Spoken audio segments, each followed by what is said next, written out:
Welcome to Journeys of Empowerment, where real experiences spark real change and conversations go deeper than the surface. I'm Michiel Sujit Rijt, and here we don't do small talk, we ignite transformation.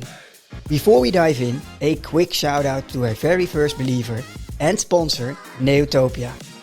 Trying to boost performance with new processes, extra training or tighter KPIs? That might not just be the issue. The real challenge? Behavior. Neotopia takes a different approach. One that actually sticks. No gimmicks, no guesswork. In the awareness workshop, you'll learn why good processes fail in execution, why learning doesn't stick, and how to build teams that own behavior, not just follow the rules. Because change shouldn't wear you out. It should move you forward. Ready to lead differently? Visit neotopia.nl. What if the greatest pain you've ever faced became the spark that lit your path forward? In this episode, I sit down with Kimberly Fuqua, Microsoft EMEA Director of Customer Experience, Transformation Leader, DEI Advocate, and founder of Luminous Leaders. Kimberly's journey is one of power, purpose, and profound transformation. From unimaginable loss to illuminating change. Together we dive into how she builds trust through empathy and integrity, her evolution from global corporate leader to mission-driven coach, why inclusion and neurodiversity are her daily practice, not just principles, and how the loss of her son became a living legacy. Kimberly reminds us, you don't give power to people, you help them unlock what they already carry.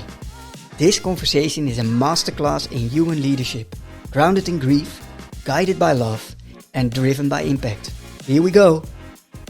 I just started recording, and it's non-edited, so you're right away live into Journeys of Empowerment, Kimberly. Yay! And I almost want to say finally, but it's a little bit strange because we only know each other for 5-6 weeks. We met at the 24th of April at a beautiful event. Yes. At the Google office, and it was organized by VNO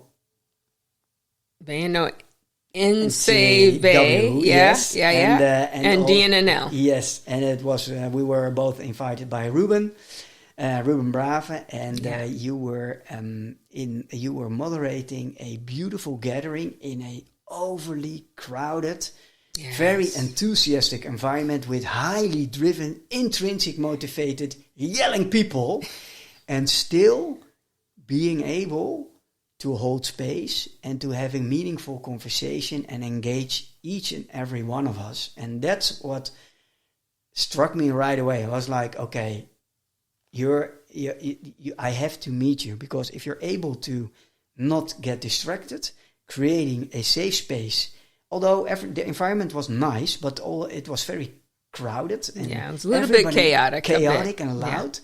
If you're able to do that, I need to meet you. That's a superpower. So, Kimberly, welcome. And let's just right away jump in. Who is Kimberly? Kimberly, who am I? First of all, let me say thank you for the opportunity, because I love to be able to have conversations like this.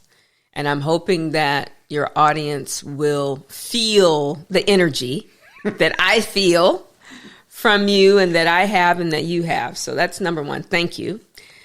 And I would lead that into, that's who I am. I'm a very grateful person. I'm a person who has changed so much over time. I can see the arc of my life and see how I've changed, but I can also see the connections of the different activities and ways I operated and approaches and opportunities I've had, and how that brings me to who I am now. But first, I don't think it's so much about what I do. It's more about who I am. And I'm a person who believes in the power of connection. I believe in, if I can do it, anybody can. And I believe everybody, as I was telling you, I challenged your title a bit, but I also relate to the title of Journeys of Empowerment. I challenged it a bit because empowerment sometimes can mean that I'm going to somehow convey or give you power. And I don't have the ability to. We were talking about control earlier. Yes. I don't control that. And by the way, the power is already within you. Yes. Yes, it's within each and every person. So my mission overall now, we'll talk more in detail later, but my mission overall now is to coach, inspire, and motivate people to look for, find, and then utilize and unlock that potential and power so that they can change the world. Because every single one of us has that power within us. Wow. What an introduction. Holy, there's so much to unpack. And I can't resist myself because that makes everyone curious, I can imagine. Where does that come from, Kimberly? Where does that drive? Where does it come from? But before we unpack that, a little brief, what are you doing right now? Yes. Right now. So it's not who you are, but what am I doing? I love the distinction, right? Yeah. I've been at Microsoft officially since 1997. A little bit unofficially since before then. So I started at Microsoft as a recruiting contractor. I was a temporary contractor worker, never planned to work in tech. I was always about public relations and media. At some point, I thought I would be a journalist, but I was looking for a job. And in the process of looking for a job, I said, let me get a temporary job because I still need money. And I got assigned to Microsoft. And people noticed me. They noticed how I worked. They noticed how I connected with people, relationships that I built that helped me do my work better and perform better. And I received the opportunity to interview as a salesperson. And I did that. And the rest, it just kept happening, right? Just kept being, promoted, giving more opportunities, taking advantage of those opportunities, not even really realizing that I was building a career in the process. I thought about it as a job, really. And a job and a career are two different things. I think a job is something where you go to, you do the work, you're assigned, and you get money for it. A career is more like, I have a passion, an interest, a strong ability that I want to take and I want to build it and just broaden my impact and see my impact grow from, this job to helping this organization, to helping that organization to, and it's not even so much about climbing the ladder. And you're really building a career. It's not about climbing the ladder. It's about who you influence on the way and how you see people change because of what you're giving. Because when you give, you're going to get in return automatically. And so I think to me, that's what that career is about. It's a lot more about give and take than just taking and climbing. I've never been a ladder climber. But so I went from sales to contract negotiation, to licensing, to being a transformation lead, to help to transform an entire organization called Microsoft Consulting. And then I went from there to traveling all over Canada and South America for Microsoft, training and educating people on our support services as well as our consulting services. And I did that for about 2.5 years.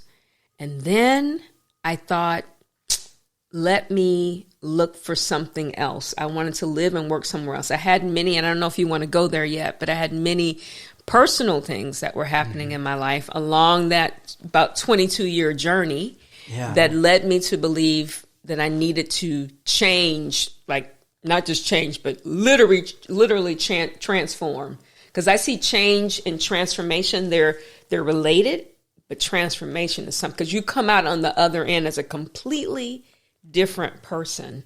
Yeah, we will for sure deep dive into that one. First, one question pops up is, what were you training the people you were training at? So I was training them on how to sell and how to deliver against a new program at Microsoft. So we move really fast right now at Microsoft. So a lot of the training is not necessarily in person. But because this program had been our enterprise support program, so supporting our largest customers with our products, so teaching them or helping them to adapt our products to their IT environment is what this program was. But the program changed when we went from on-premises products to cloud. We also had to change the product support program that helped customers do this and help them implement our cloud services, because they also needed to figure that out. That was it was a mind shift, as we talked about, but it was a operational shift. It was a complete shift across the board. Complete transition. Yeah. So I was helping our sellers and the technical people that delivered these services that said, okay, this is how you should do it. These are the architectural items you have to think about. This is the, if you're designed like this, if your IT environment is designed like this, you need to be thinking about how you change that now for the cloud, because that's not going to work in the cloud, architecture or form of things or framework, the cloud framework. So, and the reason why I asked, sorry to jump in, but the reason why I asked is that you are, although it is a job, you lift up when you're talking about it. And the reason why I become curious is that although it's your job, something is happening and it's helping your customers transform and making the transition and supporting them. So there is something in shifting, transition, and transforming, helping your clients, customers, into that. That's I believe there's some intrinsic motivation behind it. Yes, absolutely. Internally, for me, transformation and change is something that we're doing throughout our lives, and we do that at work. We do that in our personal relationships. We do that in our bodies. So just to add a little something in before I talk about what I actually do today, real briefly, as a part of that 20-something year journey, even working at Microsoft, being a wife and a mother and all of that, which all those things are super important, I also found my maybe intrinsic motivation to change my life through exercise. So something else I did was I worked for 20 years as a group exercise instructor part-time. So I would go in the afternoons after work and on weekends, and I taught spinning, so indoor cycle, step, for those people who remember step aerobics back in the day. I think it's coming back. I taught, lifting, powerlifting. I taught cardio kickboxing. So kickboxing without the bag, but you're punching and you're kicking without the bag. I did that for 20 years, and I saw myself change throughout that, right? So I saw my body change because I was also exercising. Yes. And I also saw my mind change, like, wow, people just from hearing, me talk, they get inspired. Just from seeing me punch and kick and instruct them and coach them and cheer them on, like, go, go, go. They get inspired, they get motivated, and they change their own bodies and their lives. Because when they were changing their bodies, that meant that now they could pick their kids up without their back going out. It meant that now they could go for a hike or a climb with their partner or their friend that they couldn't do before because they were in better shape. I had one guy in my class that had just been recovering from a stroke. And I met him maybe a couple years after he said, your class helped to change my life. He said, I didn't think I would be able to do that anymore, to move like that, to make my heart pump like that. And it gave me the energy to do so many things that I couldn't do, right after the stroke. So that That does something. That does also something with you, to me, yeah? right? Right? To see people's lives change just from me doing something that I enjoy. So, and now I get to talk about customer experience too. So that I'm the director of customer experience for Microsoft's Europe, Middle East, and Africa region. And that small region, right? Yeah. Whoa. I get to work with our largest customers, and when they feel that the trust is eroding, or one of our executives thinks that the trust is eroding, we come in and we firefight and project manage that situation to a better situation. And, you know, customers, especially at that level, some of them love you, but some of them may never love you, but at least we move them from a very frustrating situation or a situation where they feel like the partnership is not what it should be with Microsoft to a situation where they're satisfied and they're happier. And then we hope that that takes it to the next level and that they get super committed and become or stay loyal fans of our product and our services. And what is that specific part you are covering with from your role? You are covering from restoring that trust. Because trust get really slow built and is very fast away, and right, rapidly is gone. Yes, but it's harder to build it. It's harder to build it, and I'm wondering. Is there a sort of process, or how does that work to you and what are the signals and how does that work a little bit? I'm curious. Yeah. So the first thing that when I'm assigned or somebody from my team is assigned, the first thing we do is check internally. What do we know about this customer? Because you never want to go into a customer and act as if you don't know what's going on, because they see us as Microsoft. And so they will say to you, well, Kim, you should know. Yeah, I've talked to many of your colleagues about this issue that I've had, or your product group not responding when we asked them for a date for this next feature, or we told them that we're having a consistent problem with name the product, or service. So you have to go in with some knowledge of what's been going on. So that's the first, you do your research. Situational intel. Situational information and intelligence. Yeah. That's the first thing you do. Then once you have that, you go and you talk to the customer, but you talk to them with empathy.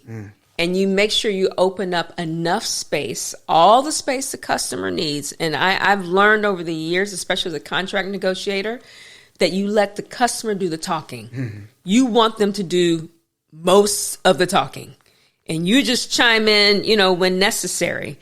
But when a customer is frustrated and they feel that trust is gone or is leaving or it's not what it should be, they want to vent. Yeah. They want to get it all out. And you want them to get it all out, because once they have it all out, then you can start to address and you can start to show that Microsoft does care. So usually our CVP, our corporate vice president, who is my boss, he'll say, Kim, I think they need kind of a warm fuzzy. And what he means by that is they need to feel that Microsoft cares. And you do that by listening.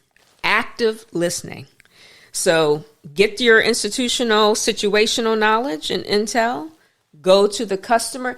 And the other thing you do as you're talking to the customer is you let them know that you've done your research.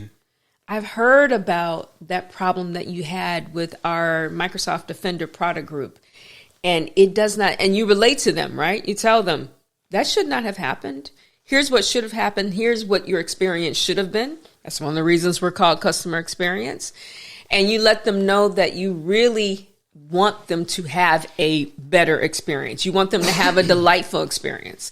So situational intelligence, talk to the customer, empathy, let them know that you know what's going on, that you've done your research. And lastly, you work fast. So your customer, when you talk to them, they will tell you. And what I've learned is that they normally start off with what's the high priority. So you make sure you take notes. This is the high priority, because they're not just telling you the first thing off their mind because it's the first thing on their mind. They're telling you because that's the top of mind. Yes. It's the biggest issue that you need to address. So what I try to do is capture that. You know, what are you telling me and when are you telling me? The timing on that is so important. Sometimes we don't pay attention to timing, and you got to take that Microsoft mindset out, because sometimes what may be our biggest concern, let's say Azure, for instance, may not be their biggest concern. No. So you have to listen to them, get your priorities there, and then act. And you tell them when you're going to follow up. Customers really want to know that you are in control, even though there may be some things you're not in control of.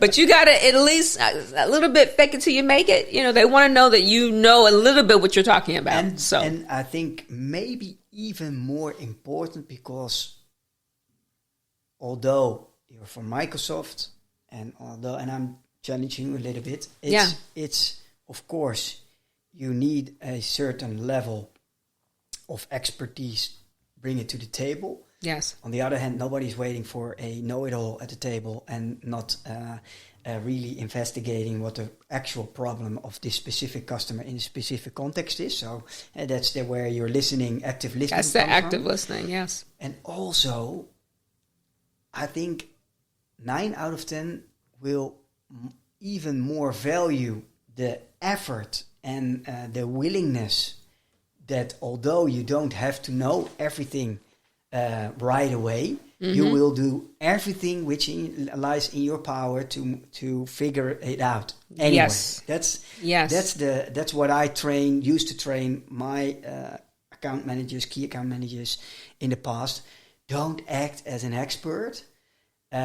Yet, of course, you're working for this brand. We have to know all the things around the brand, but not necessarily in the specific context. So if you don't know the answer, always find a way to come back to with proper answer, but not trying to act as an expert at that moment. Absolutely. And figure it out anyway. Yeah, arrogance goes out the door. And I think maybe that's one of the reasons why I was chosen for this position, because I learned a long time ago to check my ego at the door. I don't have much ego at Microsoft. There are so many smart people and there's no way over the, cross, I don't know how many products we have, but probably over 500, 600 products for me to be an expert in any of that. No. And we have just what you said, a do whatever it takes mantra. That's so DWIT. No, that's it. That is the authority and the empowerment I have. Yeah. So, yeah, you nailed it. Yeah. All right. And you're also advocating. Yes. And you're an activist, an advocate. And here it lights up. There's already something bubbling up right now. Yes. What are you advocating for?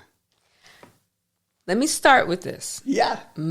So to make the transition, Microsoft has given me so many opportunities to learn how to communicate, to express myself, and to have a platform.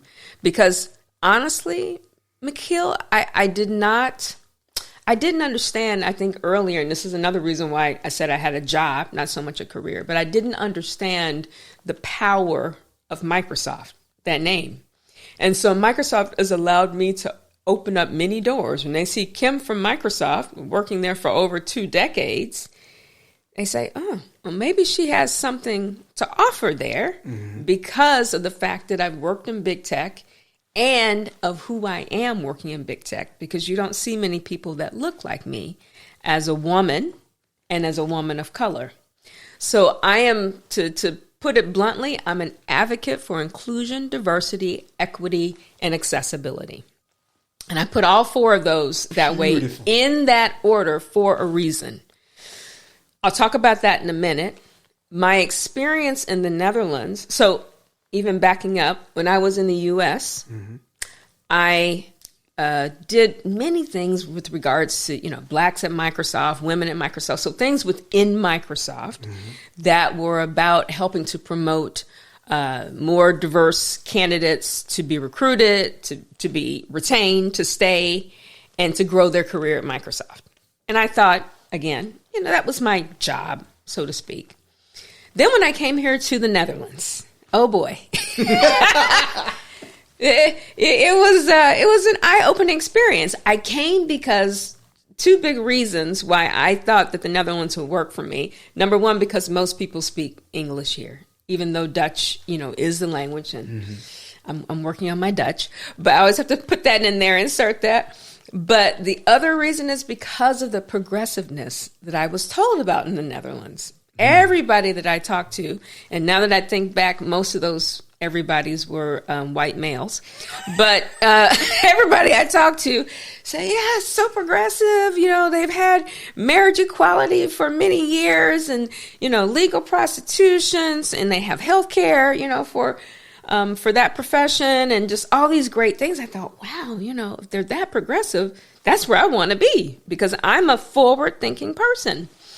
And I was interviewed by people who were of, different, ethnicities, and a woman, a very high-powered woman at Microsoft Netherlands. So they had me convinced that this was a progressive place. Then my first day, I walked in. I'm so excited. It's my first day on the job. I'm going to meet with the account team, very large, influential account team at Microsoft Netherlands. I walked into the room. And I looked around, I was like, wow, this is cool. And I was meeting people and shaking hands. But in the back of my mind, I was like, there's something different about the people in this room.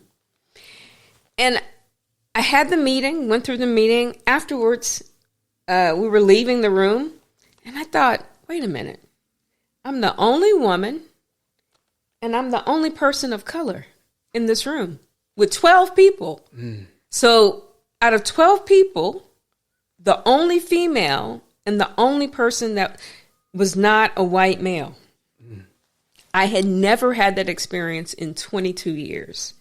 In my entire 22 years at Microsoft, to be in a room with 12 people, maybe on a phone call with 4 people, I'm the only woman, that happens. But in a room, a meeting of 12 people, we had people on the phone, we had people in the room, and I was the only woman and the only person of color. That was shocking to me. Which year are we talking about? This is 2020. Wow. It was 2020, so 5 years ago. And then what happened? What did you do? Well, I think initially I didn't do much because I had so much going on, and then COVID started. Yeah. So that was like in January of 2020, and then in March of 2020, COVID started, and it was a brand new job, new continent, everything new, right? Friends were new, everything was new. And then I couldn't talk to my family for 18 months once COVID started. So initially, it didn't click to me that I need to do something with this. I need to change. Let me tell you the moment that something clicked. When COVID was starting to recede, this is in 2022, I was asked to be, because I talked about and I talked to people, because people asked me to mentor or coach them. And I thought that was normal. If you're a leader at Microsoft, that's something that you're asked to do, especially if you're a woman, by other women, because they're like, okay, you've been here for 20 something years, so you got something figured out, right? So I want to share that. I want to help so other people can avoid some of the pitfalls that I fell into and can advance their careers and hopefully stay at Microsoft if that makes sense for them. So I did that, but then I was asked to be on a panel to talk about allyship. Because I believe in allyship, and what you do is a very good example of it. You're really a role model for many allies. But I also think that there needs to be an understanding that it's not just women for men, or it's not just white people being allies for black. There are so many ways to be an ally. I've been an ally to the LGBTQ community. I've been an ally to our accessibility community. So it's really about you maybe not being obviously a part of that community, but you want to help that community. So I talked about that on the panel, and it was a global event between Microsoft and Heineken. So we did that, and I met a person there. You might even know her. Her name is Nancy Polayan. Yes. And I'm sure she won't mind me mentioning her name, but she owns this company called Branded You. And when we did the prep call, she saw me join the call, because we're doing this, Teams call video, and she started tearing up. She started tearing up. And I was like, wow, what's going on? What happened there? And she explained to me later that it was because she was not used to seeing people like myself, a woman and a woman of color, being a leader in a large corporation in the Netherlands, especially a large tech corporation. So that was a key to me. That was a cue to me that in addition to what happened when I walked in to that room with 12 people and I was the only woman and only person of color, that was a cue to me, another cue, something needs to change here. So I went on and I was able to speak on the stage at Amplify Her at one of Nancy's events. And then I went from there because I had people start to ask me, hey, can you come and share your story, at ASML? Can you come and share your story? You name it. There were many different places. I went to the Phi Plus Male Tech event, and I was a keynote speaker there on the high tech campus. So it just started to, I don't know, the ball just started rolling, and I went with it. Right? It resonated, and I said, I think I need to tell my story more. And I want other people to have the confidence to tell their story. Because when you tell, own, and share your story, you become more of who you're supposed to be. It starts to, you start to like get a level of not just confidence, but I think like good energy, positive energy, and this power to empower other people. It multiplies. It's almost exponential. And so now I talk about cybersecurity. How do we make that more diverse? I was just in the Global Cyber Capacity Building Conference in Geneva back in May. So I'm doing this stuff. I was in Wales in March for International Women's Day. So I'm getting all these opportunities, and I'm going to take advantage of every last one of them, as many as I can anyway, that I can fit into my schedule, because I feel, I'll speak for myself, I have an obligation to take as much as what I've learned and the wisdom that I have to help people now, but also the next generation. I see your beautiful daughters, and I know that they have role models in their lives. I have my daughter who's 27, and hopefully I've been a good role model for her, and I plan to continue to do that. But also, there are many guys that come my way. There are many people from different walks of life, different ethnicities, that they see something, like you said, something in my story that resonates with them. And I saw it already without knowing your story. But with you moderating and being able to hold that space, it sounds very easy, yet it is not. And to hold space, to also start a meaningful conversation with a group of people, to which we all came in as an individual and we left as a group, as a sort of tribe, mini tribe, in, let's say, in an overcrowded environment, very loud, very noisy, very messy, and yet so that helped. That made me utterly curious. I was like, okay, you have to. It wasn't even a question. I think you have to be in my podcast and explain. Kimberly, please allow me to help the listener a little bit more understand, where does this drivenness, this intrinsic motivation, what fuels you? And by that, it's about journeys of empowerment. So it's about our journey. Although it started just only in 2022, but the whole build up, can we go a little bit more back and look at, well, let's say the life-defining moments for you in life, which ultimately led you on the path of who you are right now, and also why it's answering also something in yourself, what you're doing now, and that's it's palpable, and we can't see, we only can listen. So please share your story, your journey, and what ultimately led you to the path you were right on. I will. So I don't think it just started in 2022. I think 2022 was a manifestation of what had been going on for many years. Yes. The number one defining moment that I can remember, and I don't know if it was one moment, but like maybe a set of moments, is understanding my parents and where they came from. Because so much of who they are has been embedded in me. I was the first. I have 2 younger brothers, so they had 3 kids, myself as the oldest, and then my 2 younger brothers.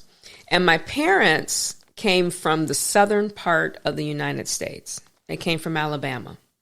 My dad from Birmingham and my mom from Montgomery, and that's very significant for these reasons. It was right in the middle of the civil rights era. So my mom and dad were both born in 1947.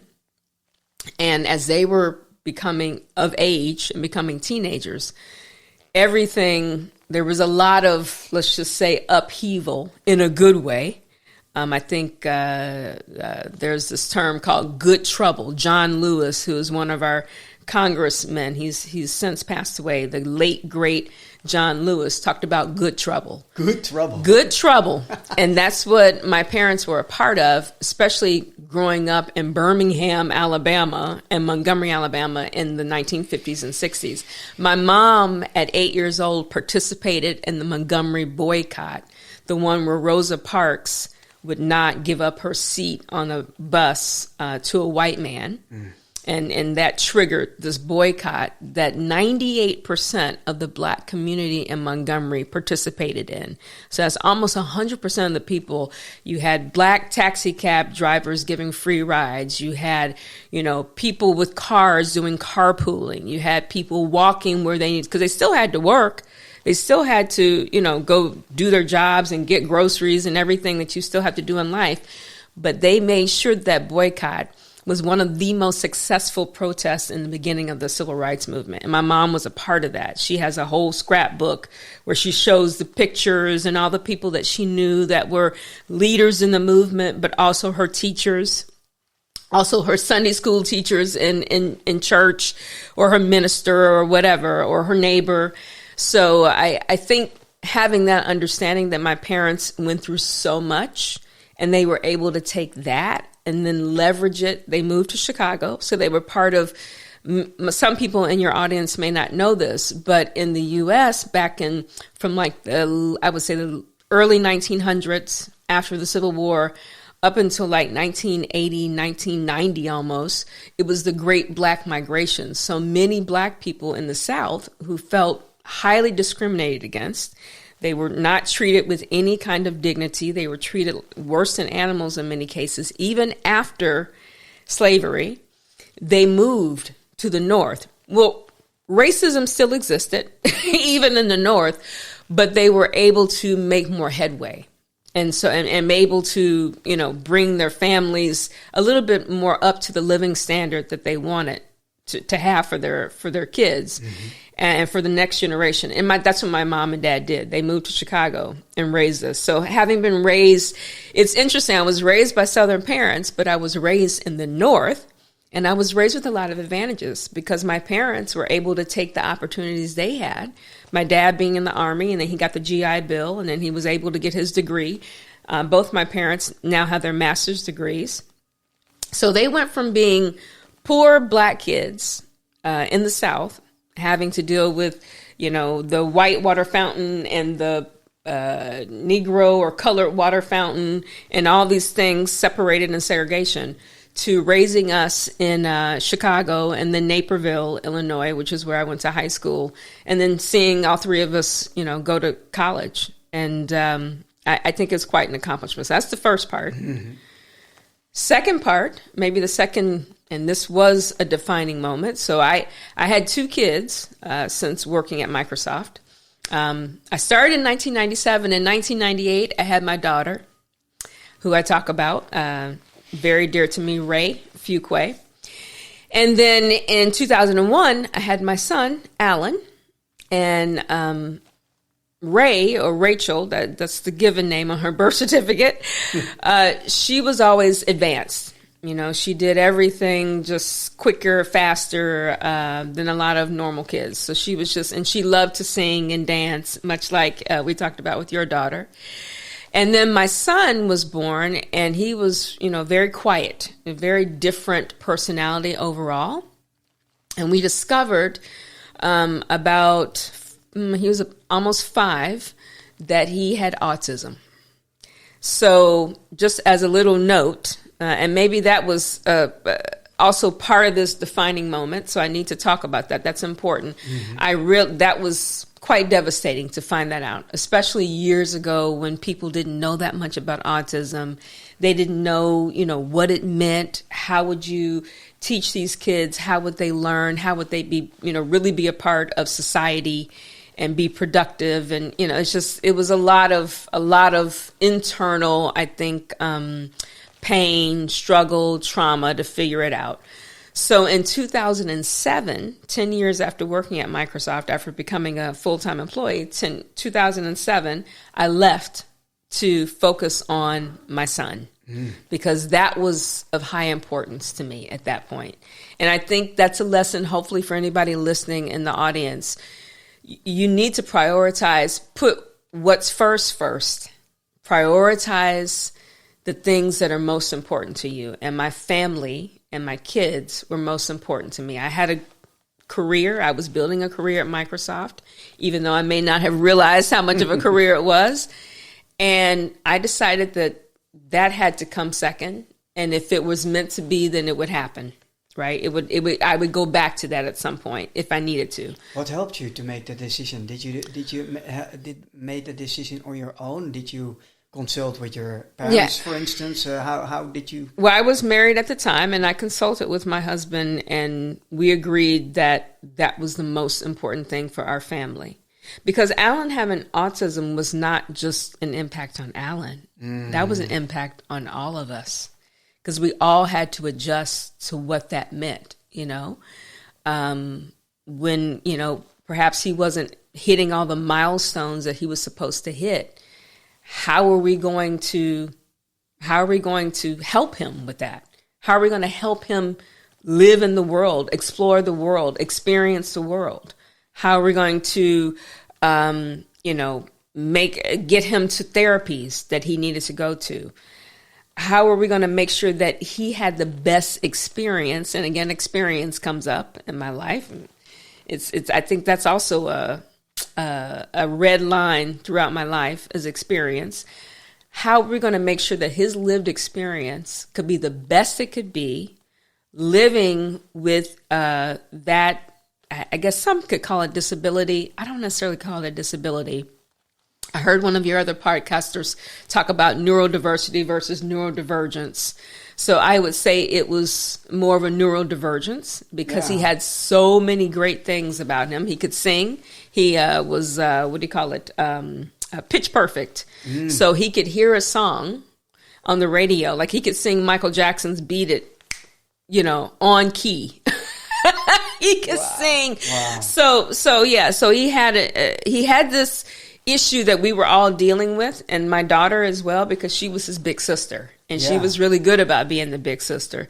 So we had to figure out, what does that look like for our world so that we can make sure that us as a family unit could support Alan and also feel, good and happy and satisfied in our family life as well. And so that's what helped me make the decision, because it impacted everything. It also would impact the way I work as well. I can imagine. And if you talk about so much about how to, the first step for how to is understand what is autism and really understand how are we able to help in your son. Yes.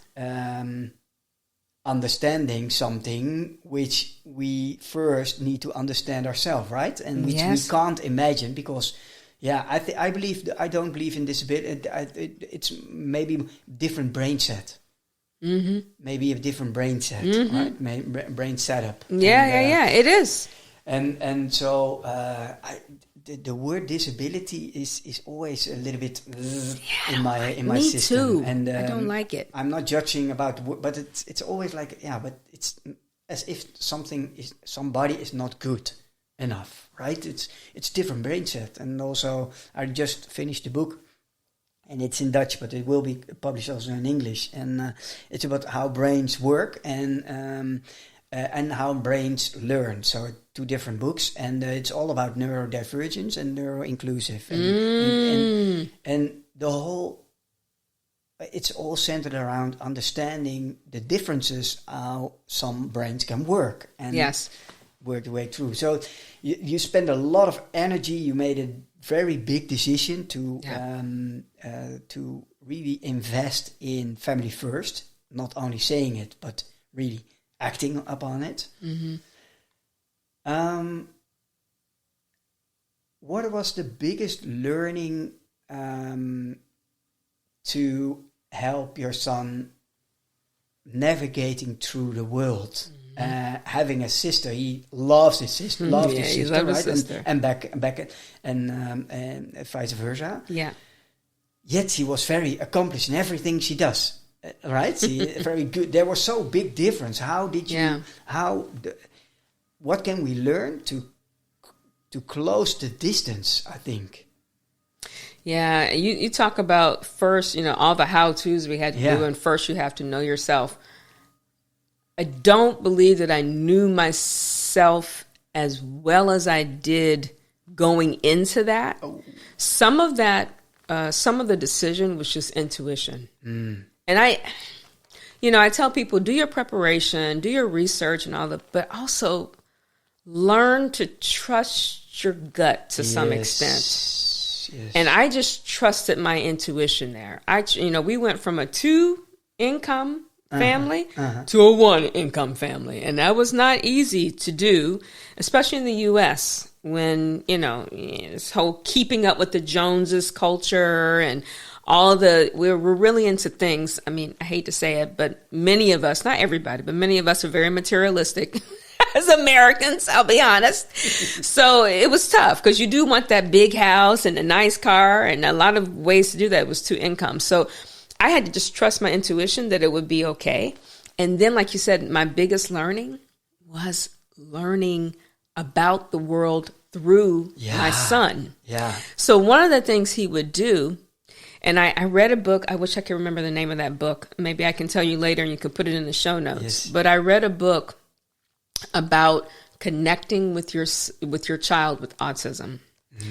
And one of the things they said was, as kids really learn from imitating what they see around them. Yes, mirroring and imitating. Mirroring, exactly. And we do that as humans anyway. No, do we? Yeah. We do that naturally. But with kids with autism, because their brain setup is different, they may not do it as well. So this book suggested, well, now you need to role model what mirroring looks like. So for your child. So what they said was, when you see him start to flap his arms, because sometimes he would flap his arms, you start doing the same. Start flapping your arms. And what it will do is it will give him some level of proprioception to see, oh, wait a minute, mom is flapping her arm and I'm flapping my arms. What's going on? It brings him back into, because by flapping the arms, they're kind of in their own little world, doing their own thing, not making eye contact. It actually brings them into your world and brings them into the present. So it's almost a form of meditation. Developing a sense of self. Understanding where their body is fitting in the world, and then making them feel more present and more aware of what's going on right at that moment. I started to do that for everything. If he was flapping his arms, I would flap my arms. If he was not giving me eye contact, I would just try to find his eyes and, give the eye contact. If he was, making sounds like, woo, I would make sounds. And I noticed the difference. So one time he would get on the floor and he would make like, those angel arms, like you make angel arms in the snow. I would get on the floor and I'd make angel arms. And I noticed a huge difference. He started to talk because at first he was nonverbal. He started to talk. I was able to start helping him learn how to read. So he started recognizing words. He started in something like there are many things that kids with autism, because their brains are set up differently, maybe they don't pick up on, like, when you're a little kid and you start to point at things. He wasn't pointing, he started to point. So all of these milestones that he had missed when he was, maybe 2 or 3 years old, it started to click.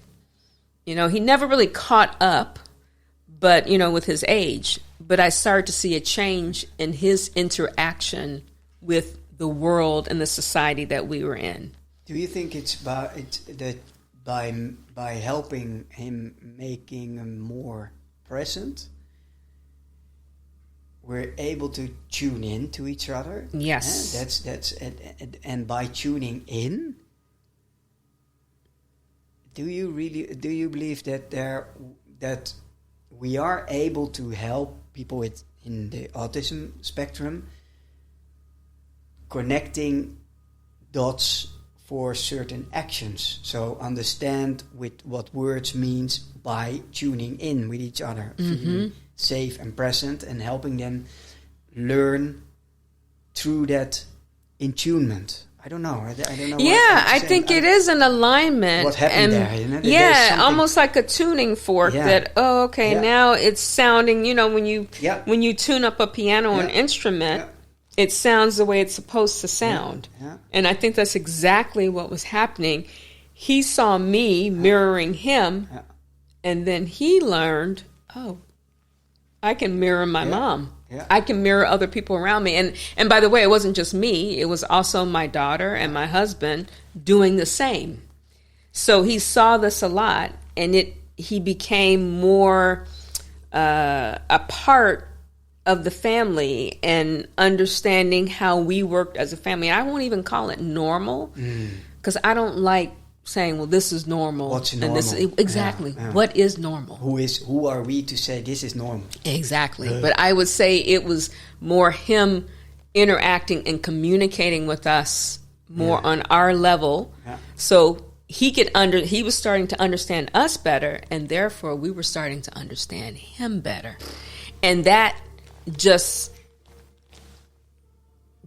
became even more impactful, because as we understood each other better, he could learn from us better, and we were learning from him.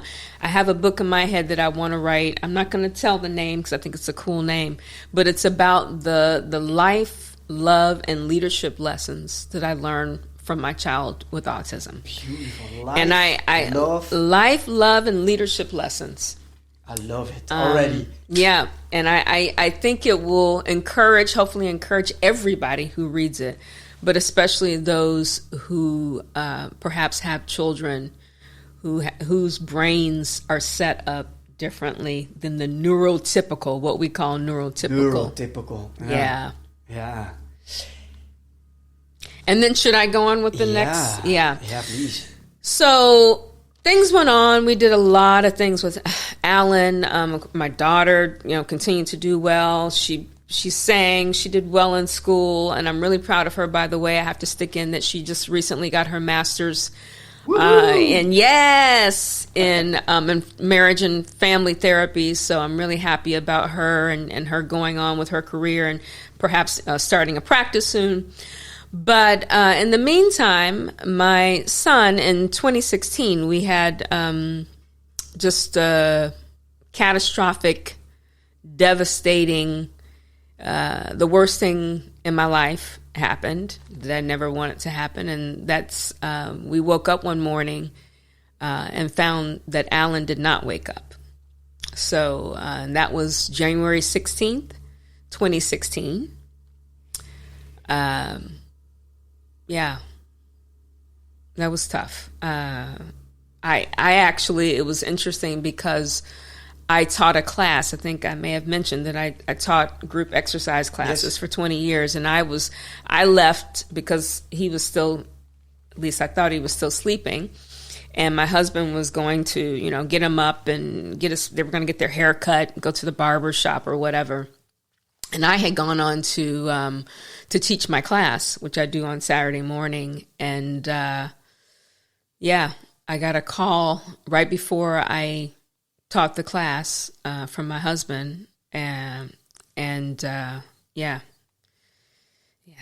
was just the worst thing that could ever happen in my life. It's as a parent, you are, and you know this because you're a parent, you are always trying to protect your kids.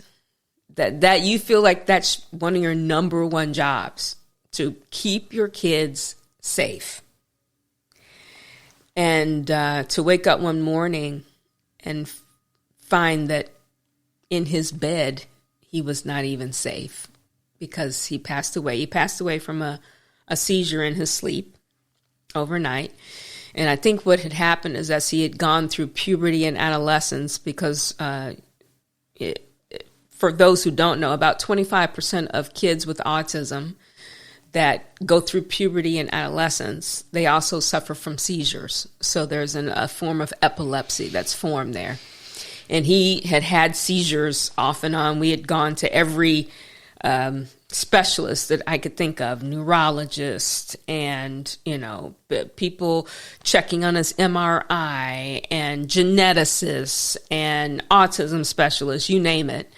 And no one could figure out how to stop the seizures.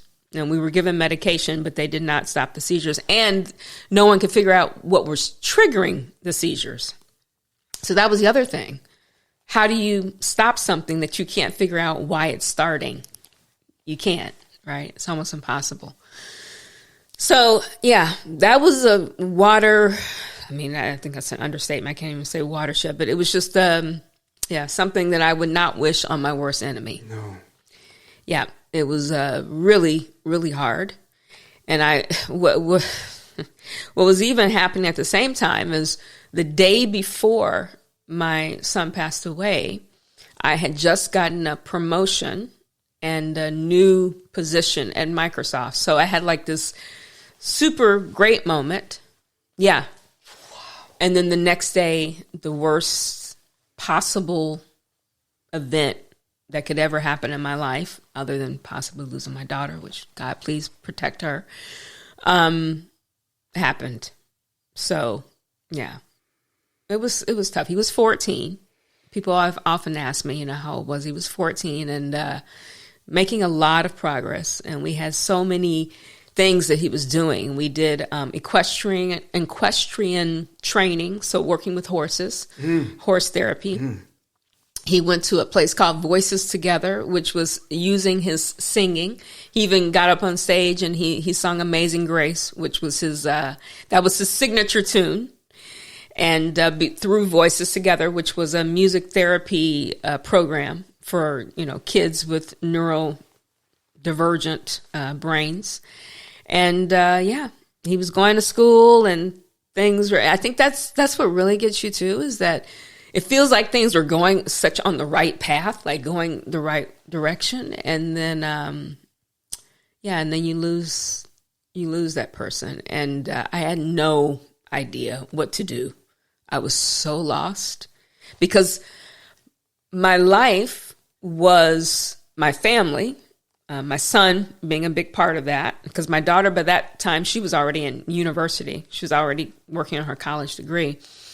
So my son, Microsoft, you know, being a wife, and then, that was pretty much it. And also we were involved in church, so we did a lot of things with church as well. But yeah, that was, so to have that part of my life be, and honestly, it was kind of the underpinning, because we had structured our entire life around making sure that he could do all the things he needed to do. As a parent, you, just like I do whatever it takes for the job I have now, as a parent, you really, really do whatever it takes, right? That's do whatever it takes times 10, you know, to the 10th power. it's huge, what you do in your life and how you think, and you're always, your kids are always first.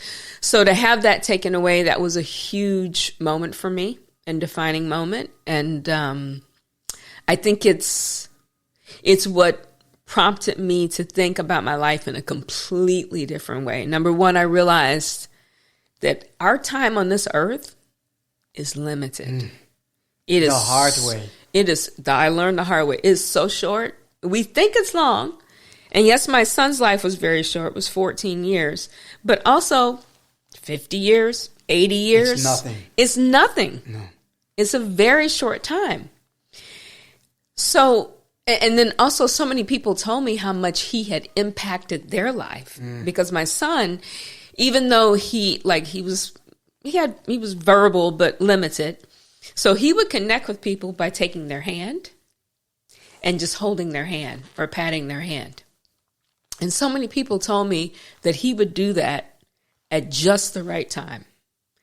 Just when they needed somebody to connect with, my son was there to take their hand, to pat their hand, and to make them feel better. And that, in fact, we started a foundation a couple of years after losing Alan in his name, our Alan Fuqua Foundation. And we did that to help other kids who were neurodivergent to be able to have access to programs that he had access to, because we had the funds to do it. We had the financial means, but there are so many parents who didn't and maybe don't, now. So we started that foundation, raised money, and that was the logo, was a hand. His favorite color was green, and the logo was his hand. We took one of his handprints from one of the art projects he did at school. Goosebumps. Yeah. So, so that was a super huge defining moment. And then I think that I know that led me to make a decision to change my life. Of course, as a married couple, you have struggles. So my first marriage ended because we just grieved differently. So differently.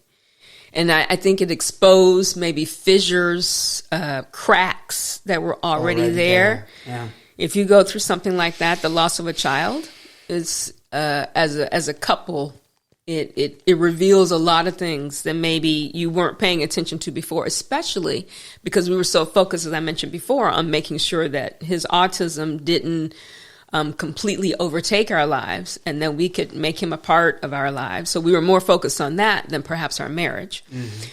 So the marriage ended, but at the same time, I got the opportunity to do something else at Microsoft. And that's when the leaders, our corporate VP of product support, said, "Hey, I think I have an opportunity for you to relocate to the Netherlands." I was like, "The Netherlands? Okay." Kim, and before we move forward, I would love to go back a little bit and ask one question, because such a loss and such a grief, how did you survive the pervasiveness of it? Yeah, that's it's a question I have to be super vulnerable on, because many people won't understand this, Mikhail. So first, I didn't think that I was going to survive. I literally thought, and I'm not kidding, I thought I would die of heartbreak. But what happened is that, and by the way, I couldn't even sleep. And I'm not,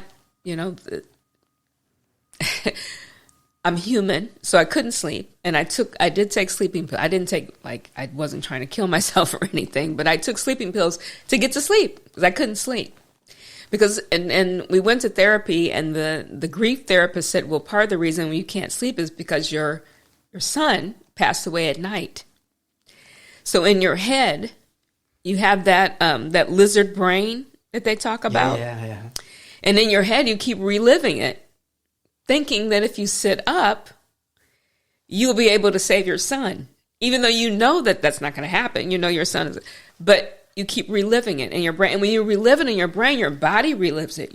Everything relives it as if it's real. So you could not sleep. I couldn't sleep. But I think eventually what happened was I got through night 1. Okay, I can't believe I got through night 1. I'm definitely not going to get through night 2. That's not going to happen. Got through night 2. And literally it was minute by minute, hour by hour, step back. Because people are coming into the house. People are calling. I mean, it's, grief is so hard. It's such a tough thing, especially when you lose a child. Because people, they have all these things that they say, I can't imagine. And it's not natural, and I'm like, I don't need to hear that, right? And I think people, they have good intentions. So don't get me wrong. They have good intentions, and I don't mean to downplay that. I know they were trying to comfort, but be careful. I would admonish your audience, be careful what you say to someone who's grieving, because really you don't need to say anything. We had one friend that just came over and she said, I'm not going to say anything. I'm just going to sit here and be with you, because that's what you need right now. Because people are saying a lot of stuff, but that's not what you need. You need peace, comfort, and support. And I so appreciated that. So I took it step by step, minute by minute. I didn't have a choice. And then, believe it or not, and this is what people are not going to understand, but everybody processes grief differently. And let me say that again. Everybody processes grief differently. A week after his funeral, I went back to work. And most people are probably, mouth on the table right now. The reason why I did that is because I needed relief from the grief. I didn't, first of all, I was amazed that I even lasted for 2 weeks and I was still there. But also, I could not keep going, and I couldn't figure out where to go and what to do and how to be myself if I didn't get relief from the grief. And so work, as crazy as it sounds, but work was a relief. It worked for you. It worked for me. Yeah. We can find substances, we can find everything, we can find booze, we can find whatever distract us from but yes, the relief you felt from getting back to work. Yep. And I think some people, it's interesting that you say that, because some people could say, well, you must have been a workaholic. No. And the relief from the grief, I will never forget that. Yeah. Anymore. A relief from the grief. Yeah. It's so, and that's what I meant with the pervasiveness. It's all over. It's all over. It takes everything. It takes every ounce. And you feel, and you have the feeling that it's permanent. That it's for the rest. It takes over, right? It takes over. And guess what, Mikhail? For me, everybody processes it differently, but for me, it is permanent. So that was one of the things I had to learn through therapy and through time and through discovering of myself, is that I will never, ever get over losing my son. There's no getting over it. No. That doesn't exist. Not doing over, not getting over. Never. No. Never. I will work through my life. I will continue on. I have continued on. But I'll never get over it. And it will always be a part of me. I'm missing a part of me. Because and I know as a dad too, you're very attached, but as a mom, and I don't want this to sound sexist in any way against men, but your children are literally a part of you. I had him. He was in my body. He was connected to me with the umbilical cord. So your children are a part of you. That's what they are for many parents. They're like part of your heart walking around outside of you. So a part of me died and left this earth. And that's never going to change. So I think accepting that was one of the ways that I dealt with the pervasiveness. I had to accept that. And that was something I did not want to accept. No, through therapy. You mentioned also. Definitely grief therapy. We had that for over a year. And then I also had additional therapy when I came here to the Netherlands because I realized I still had some things I had to work through. But I would recommend that, highly recommend that.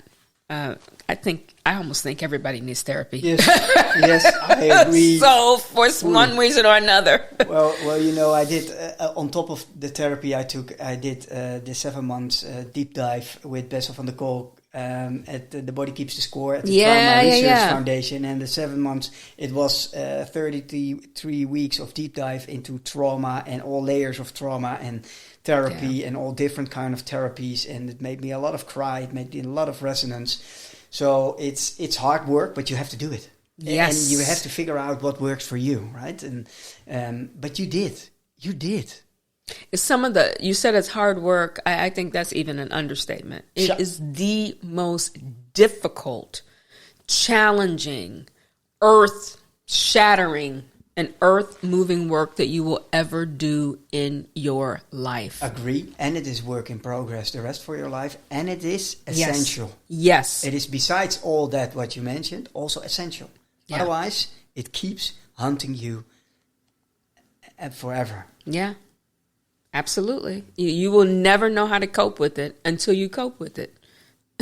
Until you face it head on. And even then, it's every day, day in, day out. And, I'll tell you something that's kind of funny, but kind of sad at the same time. I would, going through this therapy, and our therapist was like, first of all, I can't believe, you guys are not curled up in the fetal position in your bed, just crying. She said, and she was proud of us. She said, look, everybody has to manage it their own way. But she said, most parents, because this particular grief therapist, she was so good. She had worked at Ronald McDonald House, which is I don't know if they have that here in the Netherlands, but so you're familiar with it. And she'd I don't know how she did this, what kind of capacity this woman has, but she worked with over 400 families who lost their children. So she was in Ronald McDonald House, seeing 400 kids pass away and working with their families. First of all, what kind of capacity for dealing with that do you have? Because there's no way I could do it. What kind of space? What kind of space in your brain, in your emotions, in your body? Like everything. You said, the body keeps the score. 400 kids? I can't even, but she was great. And I told her, I confessed to her, I said, you're right. Because what happens is between my conference calls, I just break down and cry. I would just break down and cry. And I would do it for 20 minutes. And then I would get on the call. Yeah. Okay. Yeah, that's right. And get on a conference call and have a discussion about IT implementation. And then I hang up the phone and then I start crying again. And she was like, Kim, that's more than normal, right? Because I was telling her, I said, I feel like I'm losing my mind. Because in one moment, I'm Kim, the IT, director, working person. And the next moment, I'm a complete mess on the floor crying. Smelling I would go to my son's room and smell his clothes and just try to get, close to him and try to feel close to him again. And then I go back to being, Kim working at Microsoft. So it was a very strange time, but you did what you could do to. One thing I did, and it was such a great recommendation, I would tell her that I really struggled in the car because Alan was always sitting behind me in the car. Because we would go everywhere. Sometimes I take him to my office, and I take him to therapy, and I take him to whatever. So you were always looking in the mirror and seeing him. You got it. And she said, you need to find something that reminds you of Alan, but that will get you over that hump. Because I told her, I get in the car and I just cry because he's not there. Yeah, of course. So so many things are like dichotomy, right? That on one side, they seem really weird and strange or sad. On the other side, it's funny. So Curious George was one of his favorite characters. I don't know if you guys know who Curious George is, but it's a comic character in the U.S., and it's a little monkey, and he always gets into trouble. He's always getting into trouble. I was like, that's perfect. So I bought a big stuffed Curious George, and I put him in the back seat. And it maybe it's going to sound hokey or weird or strange to other people, but it was a comfort to me. It was a comfort somehow. But yeah, I did a lot of things like that. That was a huge, huge thing. But thank you for sharing. You're welcome. I noticed in the car, there's no Curious no anymore. There's no Curious anymore, yeah.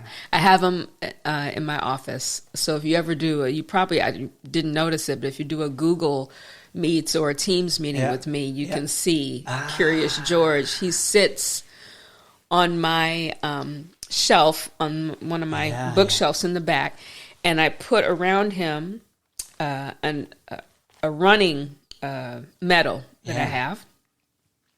It reminds me, because I can't find it right now, but myself and Alan were in Special Olympics, and we won a gold medal in Special Olympics for equestrian training. Oh, wow. Yeah, in North Carolina, the North Carolina Special Olympics. And so it reminds me of that time, because that was one of the proudest moments I had. Uplifting moments together. Yes. Yeah, really beautiful. Beautiful. Yeah. And thank you for sharing. Yeah.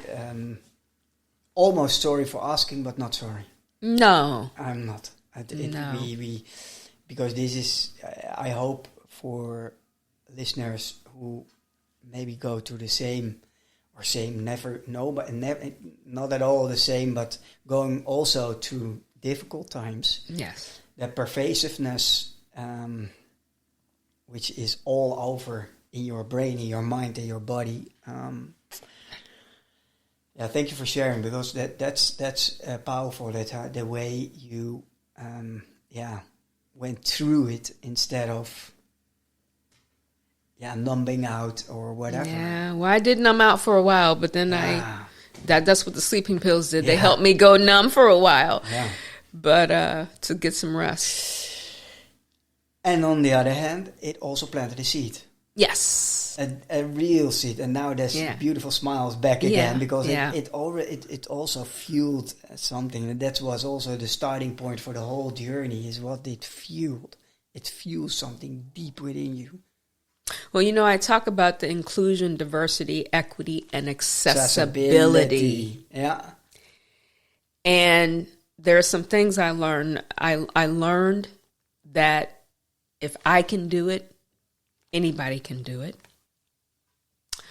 I also learned that I needed to live my life in honor of my son. So my son is not here, but he would not want his mom to go through life not living up to her potential, because we always pushed him to live up to his potential. And he would be like, okay, Mom, it's time to go. When it was time to go to training, or it was time, or training, Voices Together, or one of his programs, or time to go to school, because he loved school. He loved reading.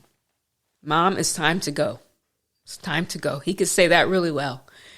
And that's what I felt when I finally kind of started to come out of it. And that spark was triggered, like you said. I said, okay, I can do this. I'm going to live with this for the rest of my life, but I'm going to live with it in honor and in memory of my son. And that's where the accessibility part comes from. That is so important. Inclusion and accessibility. Yes, diversity and equity. Of course, to me, that's a given. But including people that are different in so many ways, including you talk about neuro-inclusive. Yeah. Neuro-inclusive, neurodivergent, neurodiverse, however you want to put it. Those folks have my heart. And I love it when I see people at Microsoft who tell me they have autism, they have Asperger's syndrome, or they have ADHD, and I'm thinking to myself, you all don't know what a blessing and what an asset, a major asset you are to this company. And I always try to convey that and tell them that. Because many people think, oh, Microsoft's going to give me a chance. Oh, that's true. But they also need you. They also require people like you for us to get through this AI age because they think differently. And we talked about the mind shift. Mind your shift. You got to have a mind shift. You got to mind your shift. Yes. In this era of AI and quantum and you name it, advanced technology that's coming, and machine learning and everything else. So I feel whenever I am able to encourage, I feel the spirit of my son in me saying, you're honoring me, Mom. You're doing what I expect you to do. It's time to go. It's time to go encourage. It's time to go inspire. It's time to go motivate. Best cheerleader ever. Yes, absolutely. Right? And so with all that drivenness, with that intrinsic motivation, with a beautiful, yet also painful, but also beautiful cheerleading son in your heart, in your soul, in your body, I can imagine that the world is your oyster and is too small. And the world of Microsoft is even too small. So I think, yes, I can see that you are having a lot of, and I can feel that, a lot of, you can do a lot of initiatives being involved in your working environment. Yet also I can understand that, hey, but there is more you would love to do and you would love to help. You're only in warming up stage. I am feel just in warming up stage, right?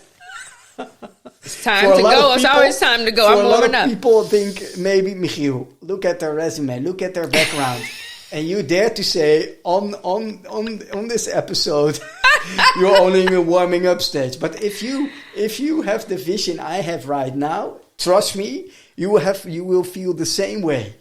You are only in warming up stage. So what are you up to? What are you up to? Yeah. I am in a stage in my life where I want to light the path. There is so much someone like me can give back, and I don't know, also pay it forward to some extent, but that I can give to the world, because I'm of the belief, and you've probably heard this from Maya Angelou, right? People will forget what you said, they may forget what you wrote to them, or I can't remember what you did. Yes, but they will never forget how you made them feel. And so I'm a stage in my life where I want to make people feel as if their path is lighted. You know how they say in the plane, something goes wrong and the floor is going to light up and light the path to the exit. Well, I want to light the path to the entrance. I want to light the path to them really coming into their own. And as I said before, I want to coach, inspire, and motivate people to look for and find who they need to be and unlock their potential and their power, because it's there. And so that's what Luminous Leaders is all about. Luminous Leaders. Luminous Leaders. So being luminous is someone who they know how to light up things. And light up the room. Light up the room. Yes. Light up the space. And light up your brain. Like that symbol of like a great new idea is like a little light bulb in your brain. Yes, right? Yes. So, and I believe everyone has the power of leadership in some form or fashion. So I want to help people find that leadership power and that strength and that resilience.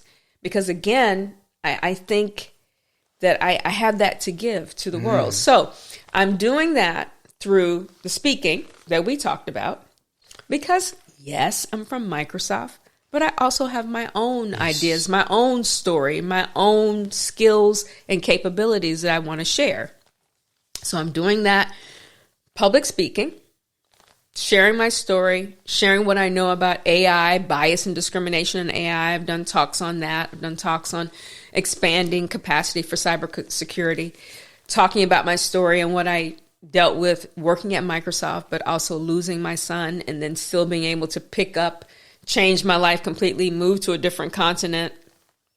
And a couple of years ago, I married a Dutch guy. So tweede kans, I'm on my second chance. So I don't know what I was thinking, but I married a Dutch guy.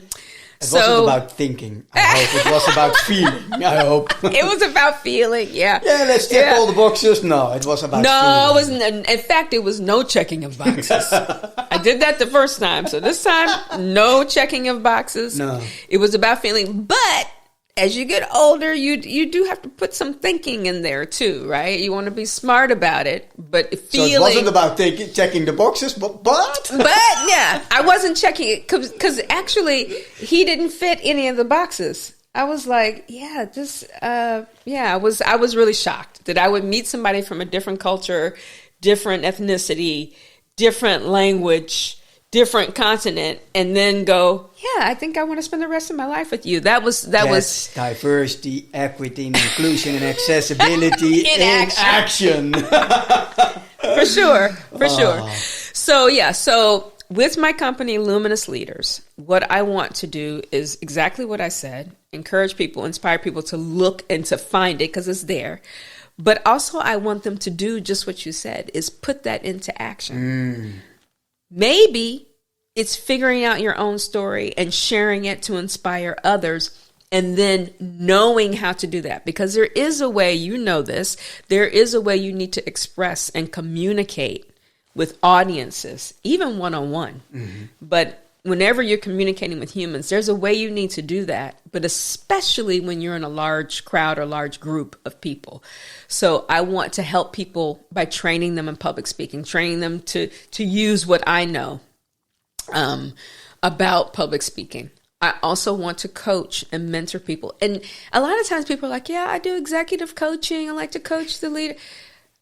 I actually like talking to people who are earlier or mid-career. And the reason why I say that is because a lot of times those folks get overlooked. They get overlooked and then they get stuck.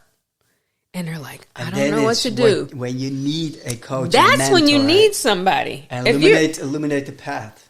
Absolutely. Illuminate their path. Because somebody who's an executive, they also need their, I guess maybe a little bit of their path illuminated, but they've also done a lot. They've already kind of gotten over some of the humps and the pitfalls and the bumps and the things that you have in your career. But a lot of these younger people, they don't have that. And I also think that there are some people like me, not everybody, who think that Gen Z they're too soft or they're too this or they're too that. They label and they judge Gen Z. Well, I personally believe, I know Gen Z is going to lead us, and they are leading us into our future. So I want to be a part of that. I want to set that legacy. I want to leave a legacy that says that I had an impact to help people like that really, really find their passion. And by the way, do good. That's another thing that I notice about a lot of young people nowadays. They really want to do good things and have societal impact in a positive way. About the environment, about diversity and inclusion, about neurodivergence, about making sure I look at some of your the people you've had on your podcast, making sure that everybody has a place in society and they can use their skills and capabilities no matter where they live in the world. Globalization, and people think globalization is a bad word. I don't. No. I think it's good. We can maintain our culture and maintain who we are and appreciate other people's culture. that this is not a zero-sum game. And what is who we are anyway? So exactly. We're a combination. We are the world. Listen to you. We are. I was saying we should start singing now. No, yeah. no. I have many talents. I'm not that humble, but this one certainly That's not one of them. No. So my daughters won't appreciate it when they hear their daddy singing in a podcast episode. They're like, "Come on, you can do a lot, but this, don't even try. Don't even go there." I know my limits. Yes. Oh, Kimberly, but we're heading towards, for this episode, a little bit towards the end. But yeah. I know this is only a starting point. Please promise me one thing in our relationship. This is only the starting point. Absolutely, Mikhail. I'm stuck now. Yeah, you're stuck with me. So I'm love gonna to be stuck with you because I learned so much, and I admire so much your openness and vulnerability. And thank you. And I was asking this question. You know, we don't script. I of course do a lot of research, but then I let it go and let it flow into the conversation. And also the pervasiveness, the question about pervasiveness and how you survive that. And I saw what it did, me asking the question, and yet it felt safe to ask that question to you. And I hope you felt the same kind of safety answering it.